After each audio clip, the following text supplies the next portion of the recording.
Assalamualaikum warahmatullahi wabarakatuh. Salam sejahtera untuk kita semua, baik saya maupun kalian yang nonton video saya ini. Sebelumnya perkenalkan, nama saya Farhan Gali. Saya dari Fakultas Agama Islam, Pendidikan Agama Islam, Universitas Islam Syekh Yusuf Tangerang. Sebelumnya saya ingin berterima kasih untuk selaku dosen Bahasa Indonesia, yaitu wabil khusus Ibu Ferawati Fajrin SPD MPD, yang telah mengajarkan saya dan teman-teman lainnya selama 1 semester ini. Baik, sebelumnya saya akan memaparkan materi tentang penerapan moderasi beragama dalam dimensi berbangsa dan bernegara terhadap sikap intoleran. Baik, sebelumnya di sini adalah latar belakang. Moderasi beragama dimaknai sebagai sikap beragama yang seimbang antara praktik agama itu sendiri dan menghormati praktik keagamaan orang lain, yaitu keyakinan lain. Menyeimbangkan lingkungan keagamaan di mana agama mencegah sikap ekstremis, fanatik, dan sikap ekstrim revolusioner agama. Prinsip keseimbangan dan keadilan.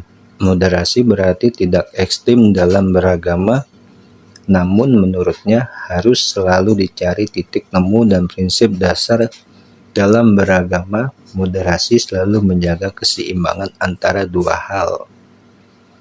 Moderasi beragama diartikan sebagai sikap beragama yang tidak ekstrim maupun ekstrim, seimbang antara eksklusivitas dan inklusivitas praktik keagamaan seorang dan menghormati praktik keagamaan orang lain yang berbeda keyakinan. Selanjutnya, secara umum moderasi beragama adalah upaya pengembangan kreatif sikap terhadap keragaman, ketegangan untuk berbeda seperti klaim. Moderasi hal itu dapat dimaknai sebagai konstruksi menurut Lukman Hakim Saifuddin. Komitmen bersama untuk menjaga keseimbangan yang utuh, di mana setiap warga negara hidup masyarakat harus siap untuk mendiskriminasi atas dasar suku, budaya, agama, dan keputusan politik, mendengarkan dan belajar dari satu sama lain untuk melatih keterampilan mengelola dan mengatasi perbedaan di antara mereka. Jadi jelas moderasi itu agama sangat erat hubungannya dengan menjaga rasa kebersamaan, toleransi, warisan kuno yang mengajarkan kita untuk saling memahami dan untuk mengenal satu sama lain yang berbeda dari kita. Masalahnya adalah kajian yang dibahas dalam kajian ini dengan studi banding Iran, Indonesia, dan Arab Saudi. Selanjutnya, kondisi negara yang menjemuk terutama dalam kaitannya dengan agama memiliki potensi penguatan rasa religius yang diawali dengan penguatan identitas ideologis. Perilaku umat beragama cenderung menekankan perbedaan bagaimana menyangkal keragaman sebagai kebutuhan dan memperlebar kesenjangan tentang hubungan agama. Moderasi beragama adalah jembatan bagi muncul model-model hubungan yang humoris antara umat beragama. Diperlukan strategi penguatan moderasi beragama yang diharapkan berhasil. Masyarakat sudah matang untuk menerima dan mengakui perbedaan ini. Itu adalah kebutuhan yang harus dipertimbangkan dalam masyarakat di mana itu sesuai koneksi.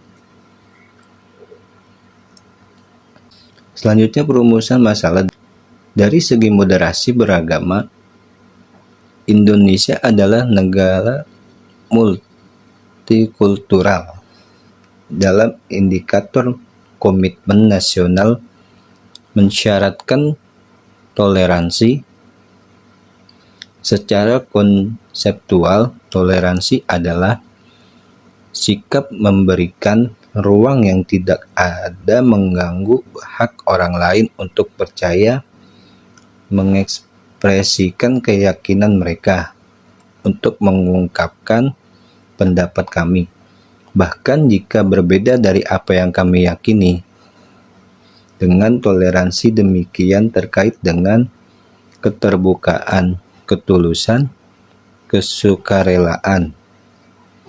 Penerimaan dan toleransi tidak hanya terkait dengan keyakinan agama, tetapi dapat digabungkan perbedaan ras, jenis kelamin, orientasi seksual, dan latar belakang etnis budaya.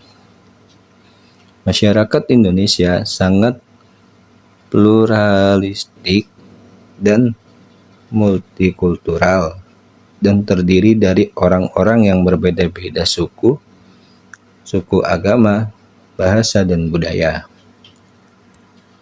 Selanjutnya di sini ada rumus masalah. Yang pertama, bagaimana penerapan moderasi pemikiran keagamaan di negara Indonesia, Iran, dan Arab Saudi.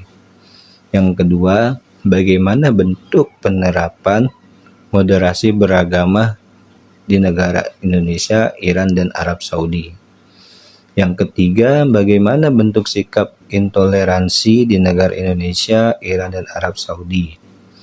Dan terakhir, yang keempat, apakah terdapat pengaruh penerapan moderasi beragama terhadap sikap intoleransi di negara Indonesia, Iran, dan Arab Saudi. Selanjutnya di sini ada kelogisan. Keempat pertanyaan tersebut dapat menjelaskan topik mengenai penerapan moderasi agama di Indonesia, Iran, dan Arab Saudi. Fokus kajian pada pemikiran keagamaan, bentuk gerakan moderasi beragama, tradisi dan praktik keagamaan merupakan bagian yang tidak terpisah dalam aspek moderasi agama. Selanjutnya, metode dan desain. Tujuan penelitian ini adalah menjelaskan penerapan moderasi agama di Indonesia, Arab, dan Iran dalam konteks berbangsa dan bernegara. Karena penelitian menggunakan pendekatan data survei campuran, menyukai Creswell menjelaskan bahwa metode penelitian campuran adalah pendekatan penelitian gabungkan metode kuantitatif dan penelitian kualitas dalam penelitian ini. Penelitian menggunakan metode campuran seimbang atau desain ternama saat ini dengan pendekatan kuantitatif seperti metode yang disukai. Pendekatan kuantitatif digunakan untuk metode eksperimen dan pendekatan kualitatif dengan menggunakan metode deskriptif. Selanjutnya, manfaat dan penelitian. Penelitian ini ditunjukkan untuk memberikan manfaat baik secara teoritis maupun secara praktis. Di antaranya, yang pertama, manfaat teoritis.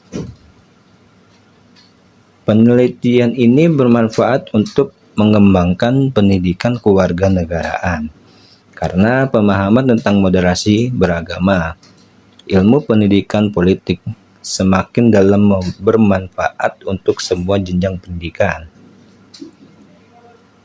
Yang kedua, memperkuat inti pendidikan kewarganegaraan sebagai suatu disiplin ilmu yang berfokus pada aspek kebangsaan dan kenegaraan untuk memperkuat sentimen kewarganegaraan. Yang ketiga, menjadi pedoman bagi penelitian yang ingin bersikap untuk menjadi moderasi agama dalam dimensi berbangsa dan bernegara. Manfaat yang kedua yaitu manfaat praktis. Yang pertama, kajian ini sangat bermanfaat bagi Pancasila dan para guru dalam dunia pendidikan kewarganegaraan menerapkan aspek moderasi beragama di sekolah. Yang kedua, menjadi acuan pemangku kepentingan untuk pengembangan kebijakan yang tujuannya adalah untuk menciptakan suasana yang harmonis dalam masyarakat.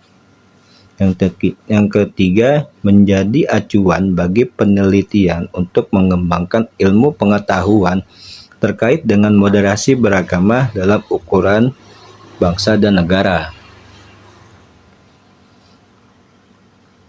Baik, selanjutnya di sini ada kesimpulan. Jadi kesimpulannya itu adalah penelitian ini akan berguna sebagai kajian komparasi bagi Indonesia ketika penerapan moderasi agama. Hal ini sangat penting bagi upaya menciptakan budaya toleransi yang menjunjung penghormatan kepada agama. Oke, mungkin cukup sekian penjelasan dari saya. Kurang lebihnya mohon maaf. Wabillahi taufiq wal hidayah. Wassalamualaikum warahmatullahi wabarakatuh.